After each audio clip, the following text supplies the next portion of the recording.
Hey there, this is Carrie with Carrie's Merry Heart. Welcome to my kitchen and to my new channel. Carrie's Merry Heart's going to be all about reviving the heart, the honor, and the pride in homemaking. Today, our conversation's all about pressure canners. Specifically, we're going to compare and contrast the models that I own in the All American canner and the Presto pressure canner. So let's get started. First, we have the Presto pressure canner, and I'm going to actually change my camera view here so that you can see a little bit better what I'm talking about. So right here we have the Presto pressure canner. This is one of the most common pressure canners that you'll see. They don't have modern, brand new canners. They only have about 3 different styles. There's this style, which you'll notice does not have a pressure gauge. It does just have a weight, which tells you quite a bit more about your pressure than you probably realize. Then they have one that is similar to this size, which is the single stacker. It'll can 7 quarts or 10 pints at a time. But you cannot double stack in it. They do have a stackable version, and then they do have a couple of versions that have gauges.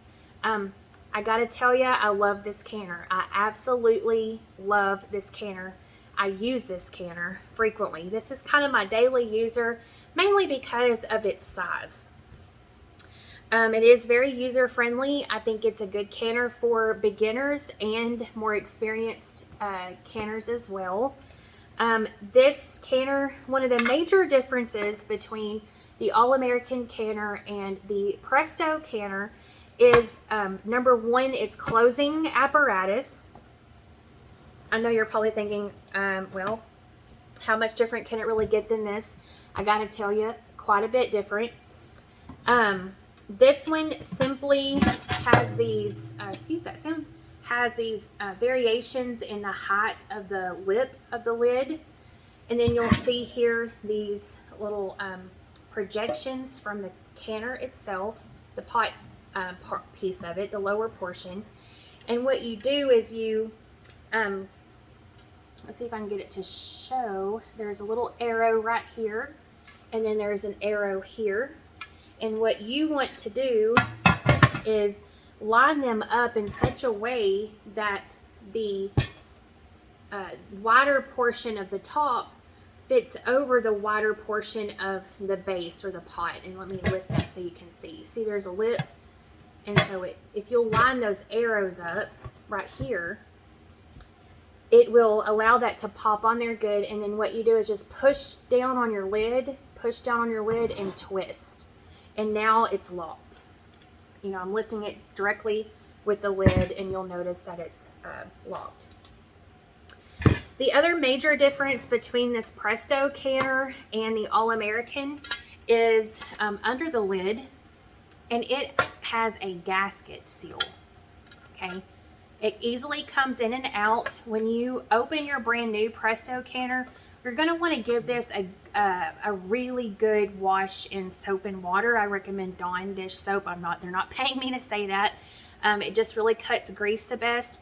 And the reason that it needs to be washed really well is because it does have some manufacturing oils or grease on it that I will tell you I did notice came off onto my jars and on my lid in the canner when I thought I washed mine well and didn't. So give it a really good wash. And then the crazy thing is, before you start a canning session, you're going to wash it really well, dry it really well, and then you're going to re-oil it with something like olive oil or vegetable oil.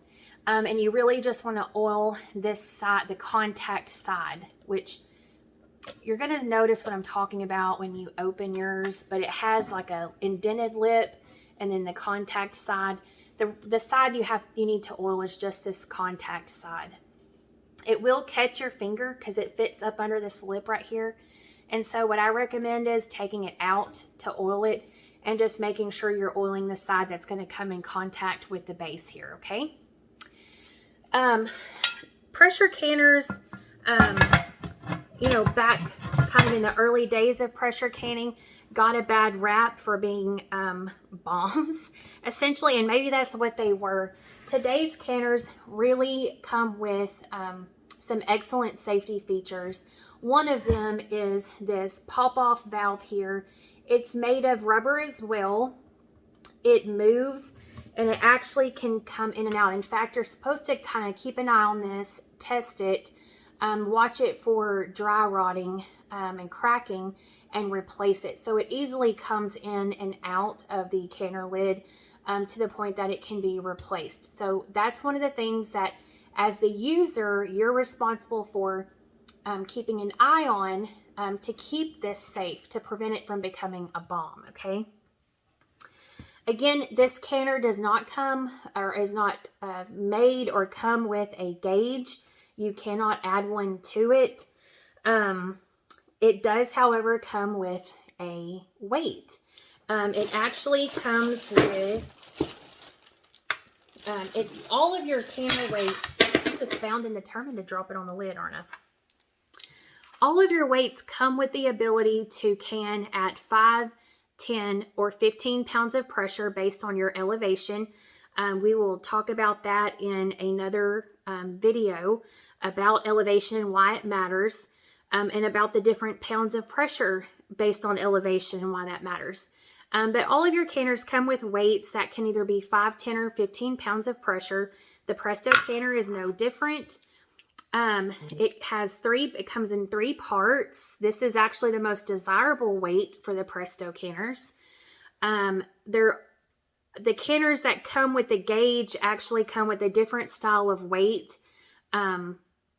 It's one piece and it's heavier. I've never actually used it, but I don't think it rocks. This one actually kind of swings and dances as pressure builds up in the canner. You'll notice that all the ladies that we love to watch on YouTube, or many of them that we love to watch here on YouTube, make little announcements every now and then about these coming back into stock. And usually by the time they make the announcement and I see the post and I go to their Amazon link and check, these are already sold out. So these are very desirable styles of Presto weights. You can interchange them between the Presto canners. So there's that. How do you use this? So like I said, it comes in 3 parts. There's really no difference between these 2 rings, just that there are 2 of them. If you can at 5 pounds of pressure for your particular elevation, then you would use this piece without the rings. Okay, you would not add rings. So this is calibrated to 5 pounds of pressure. If you can, or you should can, at 10 pounds of pressure, then you're just going to add 1 ring, okay? So this right here would be calibrated for 10 pounds of pressure. This is what I use for my elevation here in Northeast Texas. If where you live, you must can at 15 pounds of pressure for your elevation, then you're going to add this second ring, or the third piece. You know, there's 3, 1, 2, 3. So the second ring, or the third piece, makes this calibrated to 15 pounds of pressure. What that really means, guys, is that, and I'm going to talk about my elevation of 10 pounds of pressure. It does seem to be one of the more common weights that we use in canning as I watch YouTube videos. And can I tell you, I'm obsessed with watching YouTube videos on canning, which is why I'm joining you guys. I want to make friends. So in any case, what this means is when I bring this up and let it steam for 10 minutes and I add my weight, what happens is when the pressure reaches 10 pounds, okay, when it reaches 10 pounds, that's enough pressure to make this calibrated weight begin to move. And that's exactly what it's going to do. It's going to almost sort of kind of float. The steam inside, when it reaches 10 pounds of pressure, is going to lift it just enough to allow it to kind of sit here and float. During a canning session, you're going to see exactly what that looks like, okay? And that's telling me that I'm at 10 pounds. Now, when it gets to really rocking and rolling and it's kind of crazy, I'm over 10 pounds. That's one of the things that you'll learn to do as you can, even if you have a gauged canner, is to watch your weight, listen to your weight. And when it gets to being a little bit too vigorous of a mover and a shaker, then you want to lower your heat a little bit at a time. And what you want it to do is just gently wait. You want it to gently sway. You want it to be a nice, smooth dancer, not a crazy, chaotic dancer, okay? And that's what I call it when the weight jiggles on top of the canner. You want it to be a really nice jiggle, nothing too vigorous. You're going to learn to love the sound of the weight and the steam coming out of the canner. It's music to my ears. I'm sure it's music to other canners' ears. But the song of the canners is when the lids pop on your jars. Okay, so that's the Presto canner.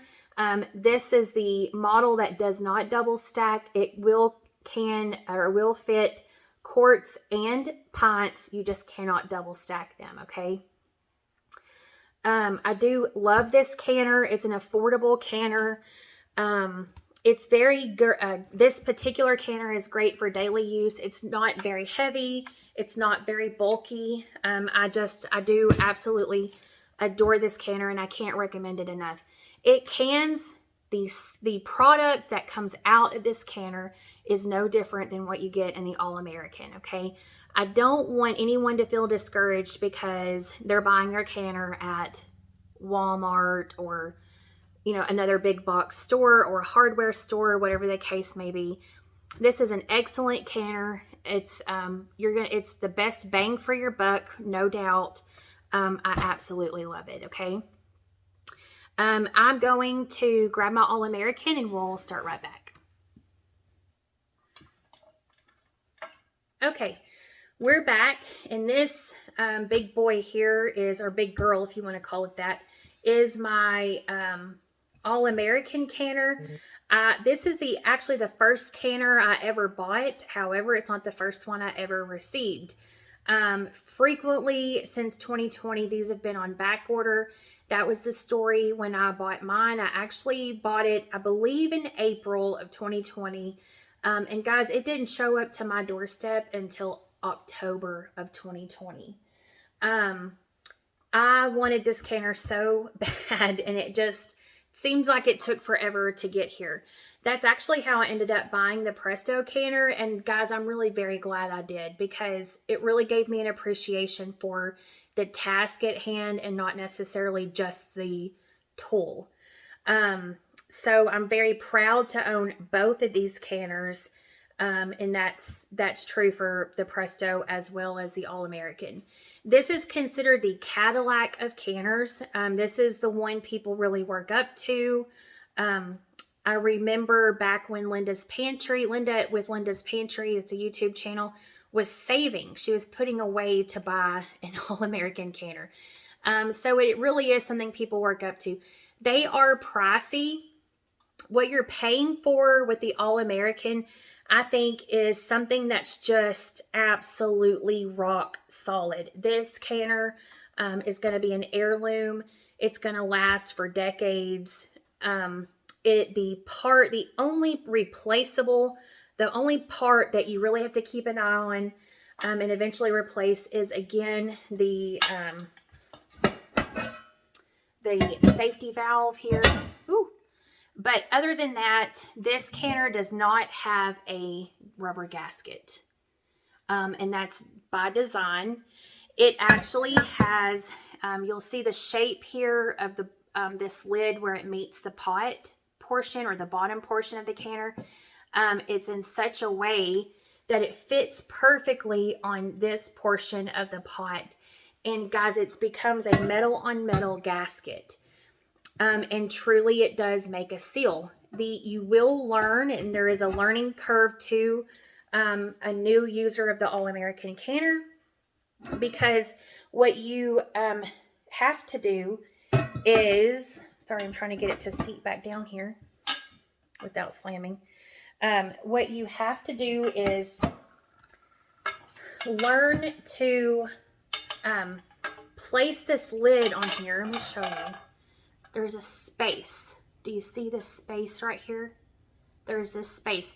You work this lid, you kind of tap, tap a little at a time, so that the space here is the exact same as the space here, and the space on the front is the exact same on the back.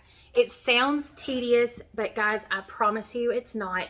And I will tell you what I've experienced is worst case scenario is as the canner builds up pressure and steam, there's a little bit of water that kind of sprinkles out. It doesn't pour out. You don't have a portion here where the steam is like out the side. If you have that, you need to let the pressure canner come back down. Don't lift your weight. Don't open the lid. Let it come back down to pressure to 0 on your gauge, and reseat the lid and then start over. Guys, I had no experience. I did not have a live in-person teacher. I've never had to do that. There was one canning session where I had a little bit of water sort of spurting out one of the sides, and it was fine. I was able to build up and maintain pressure. It wasn't spewing out. It was just every now and then it would kind of like spit. I don't know how to explain it, but it was okay. And I just learned to be a little bit more vigilant in seating the lid appropriately. You also have to oil this edge, okay? So before a canning session, you need to oil the contact edge of the canner with a little bit of oil, and I put just a very thin, it doesn't, guys, you don't have to soak it, okay? It shouldn't be running, it should just be glistening. I put a little oil around this edge, and then I put a little bit of oil around this edge where it touches. That'll help prevent that spurting as well. And then you seat your lid, go ahead and lock it. Get everything lined up as it should be, and kind of tap it down until everything looks really even. And then to shut this lid, you'll notice that it has these screw lock bolt. Guys, I'm a girl, a wannabe full-time homemaker, and I don't know terms like this, but these lug nuts, I don't know what else you call them, but in any case, you lift them opposite sides. So if I want to start with this one, then I'm going to come straight across my canner to this side, and I want to screw these down at the same time. Now, all I do is lock them until they're tight enough to hold themselves, and then I go to the next one. And again, if I'm going to start with this one, then I want to come straight across to this one. It's the ones that are across from each other. And again, I'm just going to screw it down until it's just tight enough to hold itself up, and then I'm going to do the last set. Now, the reason for that is because you worked really hard to seat this and make it level. You don't want to wrench it down on one side and it cause these to move, right? So pull them up just until they're tight enough to hold themselves up, and then go back and start kind of tightening these down. And I just kind of keep doing that until they're all tight. You don't want them so tight you can't get them undone, okay? Just tight enough to hold itself as the pressure builds up. And as long as I'm just kind of finger turning it and they turn, like these are getting pretty tight, that's about where I'll stop. This one's kind of keep turning. Okay, that's where I'm going to stop. You don't want to like wrench them down. Number one, I don't want to strip these.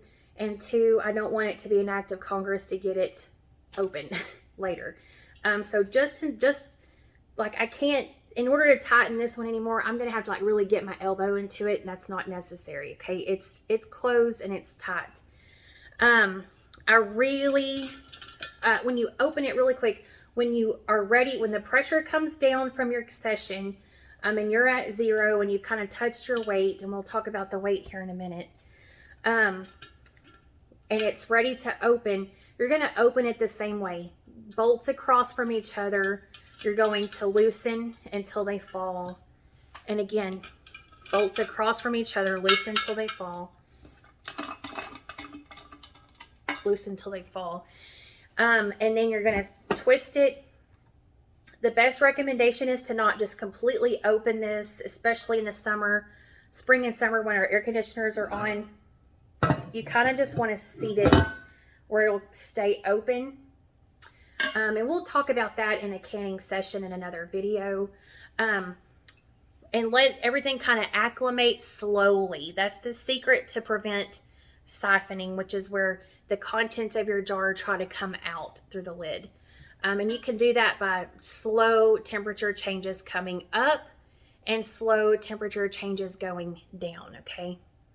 When you're ready to lift it off, you want to lift it where the front of it is away from your face, and then set the lid to the side. It's going to be hot, so protect your surface, and then, you know, you're ready to pull your jars out.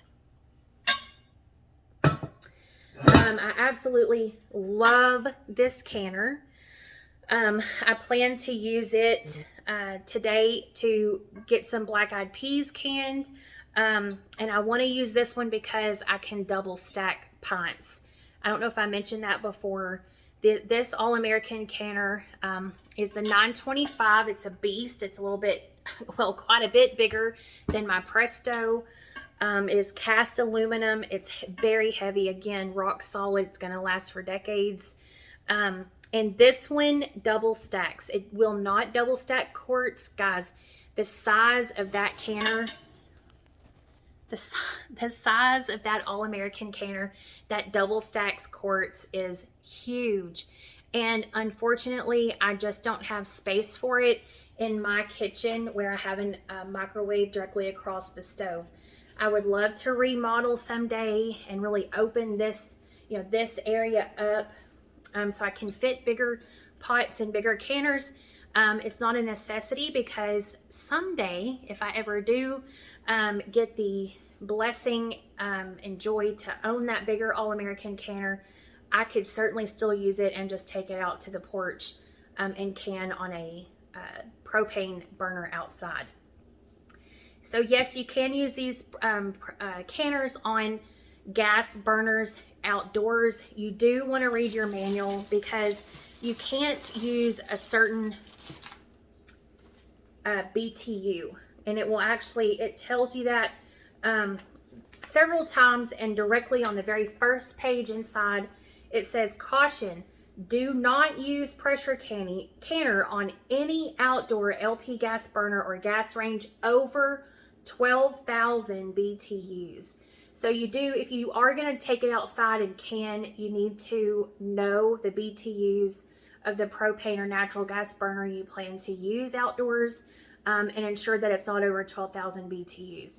We actually have a burner that a massive shrimp boil pot fits on, and it's a jet of a propane burner, and I would never set one of these canners on it. I wouldn't even test it. I wouldn't try it. I can go ahead and tell you I don't know what the BTUs are on that canner, but I ain't doing it. Okay, I already know it's going to be too much. Your little Camp Chef stoves, I believe, are going to be okay. I don't know the BTU, so I'm not saying go buy a Camp Chef, and they make many different models, but make sure your BTUs are under 12,000. Guys, your user guide is a treasure.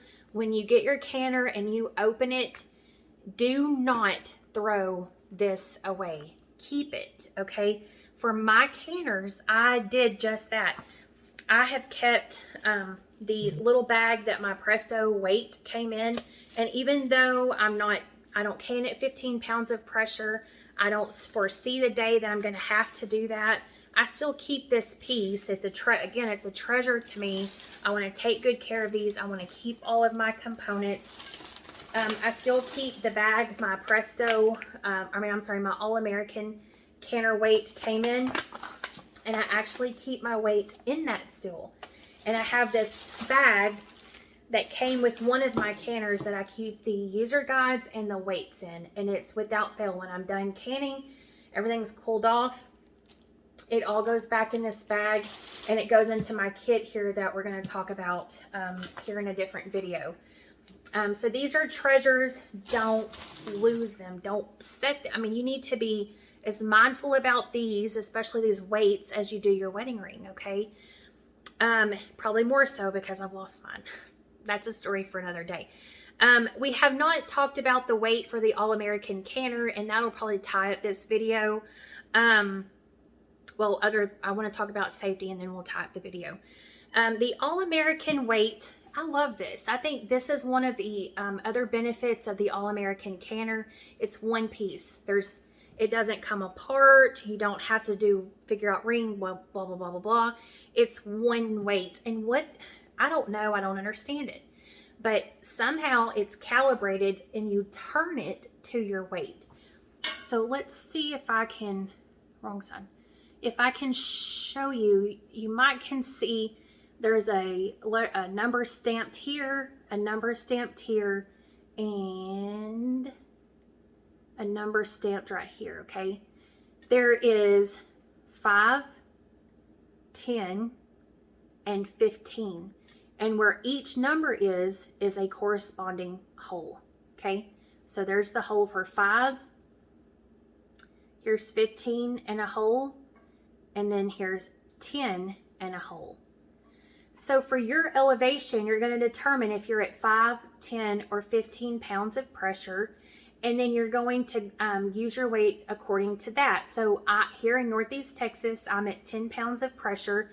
And so when I'm ready to put the weight on my canner during a canning session, I'm going to find the 10 in the corresponding hole, okay? And let me scoot this back where you can see. When I'm ready to put the weight on, and there is a particular time you do that, I'm gonna put it on my steam vent here.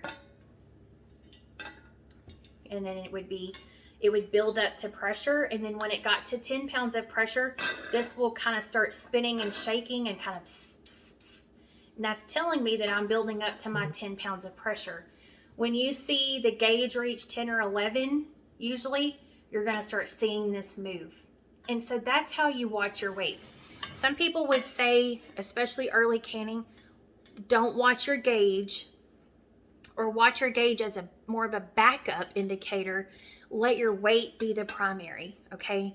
Let the weight be the primary. You can use these canners without gauges, okay? Your weight tells you everything you need to know. Again, when it gets really vigorous, when the weight's really moving and shaking, you need to start turning your heat down because you're building up too much pressure, or it's building up too fast. Either way, you would turn your temperature down a little bit, always in small increments, and allow it to adjust throughout your pot, your canner, and just keep watching and listening to that weight. That's going to be the secret. Over time, the more you can, the more you get used to the sounds of the canner and the weights, the more you're going to feel comfortable staying in your kitchen. I would never say leave your kitchen, but the more comfortable you're going to be in stepping over to that sink and washing some dishes, because you're listening to that weight, and that weight's telling you everything you need to know about what's going on in this canner, okay? That's really going to be one of the skills of a canner, okay? The other skill is maintaining all of your safety protocols. I would say that one of the best things you can do is to get a routine, a canning routine. And what I mean is, when you start a session, have your routine in it, and it's something you do every time, so that you don't miss a step that's meant to be a safety, a safety intervention. I don't know what else you want to call it. For example, every time this lid comes off and you're going to close it to start canning, you always want to look through your steam vent here to make sure you can see daylight, that it's completely see-through and clear, like you can see the light through that. That's what you're looking for. Excuse me. I'm getting dried out here talking to you. That'll be a lesson learned, to keep water handy. So that's a safety feature. Checking your the pop-off valve here. Checking that, making sure it's seated appropriately, that it's not dry rotted, it's not cracked. That's going to be another major safety feature as well. If you do have a canner that has a gauge, sorry, I'm struggling to find my words here. If you have a canner that has a gauge, you do want to make sure that it's fitted tightly, that it's not loose in its port. Bring your canner up to pressure slow, and let it come down naturally. We never manually or do anything to this canner to release the pressure once it's built up. What we do, the extent of what we do to bring the pressure down is turn the burner off. And some recipes or some manuals will tell you to gently lift enough to just scoot the canner off the hot burner. Off the hot burner. And I do that on my glass top stove. If I'm on the Camp Chef outside, I don't. I just flick the burner off. And then you leave it alone. Leave it alone. On the All American canner, it has the gauge. The gauge will tell you when it's at 0. Let me put this on so I can kind of show you what I'm fixing to talk about. When the gauge comes back down to 0, what I do, I don't just go yanking the weight off. I kind of touch it, and if it still goes psst, there's pressure in it, leave it alone. It can do that even at 0 with a little bit of pressure left. And I never pull this weight off without kind of checking it. And if there's still a psst, then I leave it alone. It's probably safe. There's nothing gonna explode or happen if this says 0 and you take this off. But what you risk is the contents inside of your jar siphoning and pulling out of the jar. And that's, again, a goal of a canner is to maintain what you put in your jar. You know, what goes in is also what's going to come out within the jar. So I just leave it alone. When I can kind of touch it and it doesn't anymore, then I'm going to take this weight off. I'm going to undo my bolts like I taught you on the All American. Open it and just lift it enough to kind of rest the lid cracked, if you will, and allow it to slowly come to room temperature. In the winter, that's not as big of a deal because the house is warm, but in the spring and summer, when we do the majority of our canning, it's cold. My house right now is probably about 68 or 69 degrees, which is going to be a far cry from the 100 and something degrees inside this canner at the point that it comes down maybe even 200 degrees at 0 pounds of pressure. It's got, another opportunity to cause siphoning. Okay, so you want to make your temperature adjustment slow, and that's from the point it comes up to the point it comes down. When I'm ready to open this lid and take it off, you want to lift it away from your face because there's going to be a ton of steam come out. You'll get a facial that doesn't feel great. And then take your jars out, and you always set them on a covered surface like a towel. Some people use wooden cutting boards because it's not going to be as cold as granite might be. Again, very proud of these canners. I'm very proud to own. I'm as proud to own the Presto as I am the All American.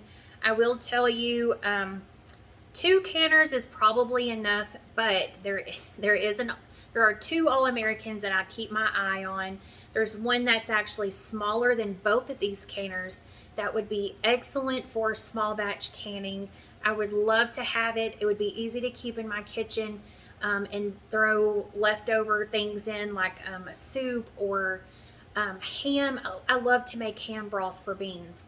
I just think it adds a little something extra. And so if I can, quickly throw together or make a ham broth and then can it for future use, that would be incredible. So in any case, All American has a smaller canner that would be great for small batch canning. It's smaller than both of these canners. And then they have the big Mama Jamma canner. And I told you this canner stacks pints. The big Mama Jamma canner can double stack quarts. And that would be incredible.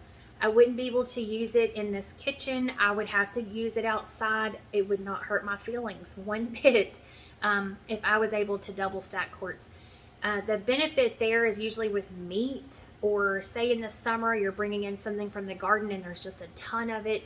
You can run one canner session with double stacked quarts. Would be a heck of a, it'd be 2 times as fast as what I currently have available to me in these 2 canners.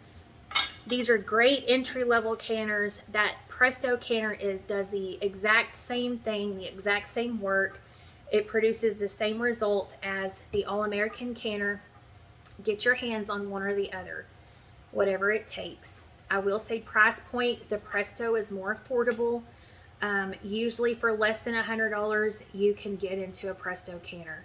Now, over the last couple of years, they've really gained popularity again, so there's demand, and that usually can cause a price variant or a price increase. So they may have gone up since then. I think I still see one in Walmart for about $70 to $80, and I think it's one similar to the Presto that I have here. In any case, they're both great, and I can't recommend them each enough. If you have any questions, please put them in the comments below. Guys, I'm here because I want to reach people who are just like me. I didn't grow up around canning. I never watched a family member, a grandmother or a mother can water bath or pressure canning. I learned watching ladies here on YouTube. They inspire me. I told you I obsessively watch them. Every day I watch videos on canning or cooking from your canned items, and I want to inspire you as much as they've inspired me. And my hope is to reach the people who are just like me, who don't have any prior knowledge. I want to speak to you as someone who isn't assuming you know one thing or another, even a small tidbit. I want to talk to you as if you don't have a clue about canners and you want to learn everything there is to know about them. That's why I'm here. That's my target audience when it comes to canning. And so I can't reiterate enough, if you have questions, please leave a comment and let's start up a conversation. I also encourage comments that help other people. So if you are reading the comments before I can reply, I fully respect seasoned canners getting in there and helping out too. That's what this is all about, is community. And I really am so excited to start a Caries Merry Heart YouTube community. I look forward to seeing where this goes, big or small. Again, I feel like I'm a granny in a 30-something-year-old's body. This excites me, and I just am so excited to make friends who are like-minded. So holler at me with any questions or encouragements. I appreciate it, and I will see you in the next video.